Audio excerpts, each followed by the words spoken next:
భారత రాజ్యాంగాన్ని మనం గౌరవించాలి. భారత ప్రజాస్వామ్యాన్ని గౌరవించాలి. ఎలక్షన్ల ముందు రాజకీయం ఉండాలి. ఎన్నికలు అయిపోయాక రాజ్యాంగబద్ధత అంటే అందరికీ సమన్యాయం చేయాలి. అంతే తప్పించి ఒక పార్టీ వాళ్ళనైతే బతకనివ్వకూడదు, ఒక పార్టీ వాళ్ళని చంపేయాలా, లేకపోతే ఒక పార్టీ వాళ్ళని అసలు తిరగనీయకూడదు, తిననీయకూడదు అనేటటువంటి ఒక పరిస్థితి ఏ విధంగా యాక్సెప్టబుల్ అవుతుంది? ఎలా బాధ్యతాయుతం అవుతుంది? 40 సంవత్సరాల రాజకీయ అనుభవం ఉన్నటువంటి చంద్రబాబు గారు ఆ మాట అనొచ్చా?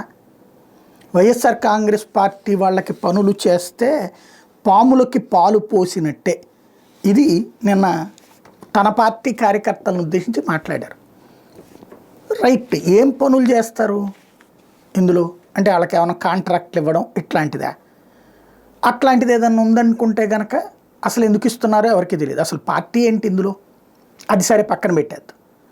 ఇదే మొక్క జగన్ అనుకుని ఉంటే తెలుగుదేశం వాళ్ళకి పెన్షన్లు రాలేదా? తెలుగుదేశం వాళ్ళకి కాంట్రాక్టులు రాలేదా? తెలుగుదేశం వాళ్ళు వ్యాపారాలు చేసుకోలేదా?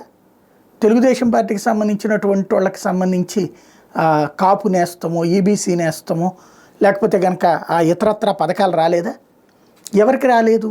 అప్పుడు అసలు పార్టీ చూసారా? ఎవరినైనా సరే పార్టీలకు అతీతంగా అందరికి ఇచ్చారు కదా.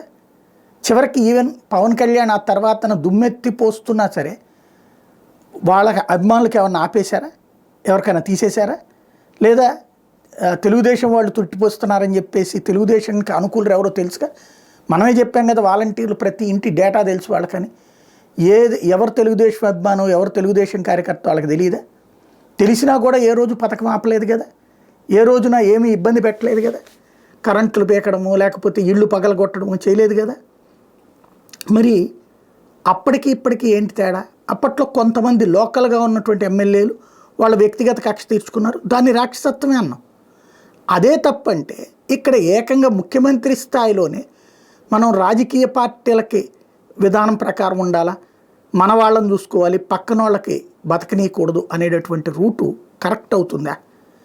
ఇది ఇన్ని సంవత్సరాల రాజకీయ అనుభవం ఉన్నటువంటి పెద్ద ఆయన అట్లాంటి మాటలు మాట్లాడటం అన్నటువంటిదే కాస్త ఆవేదన భరితమైన అంశం.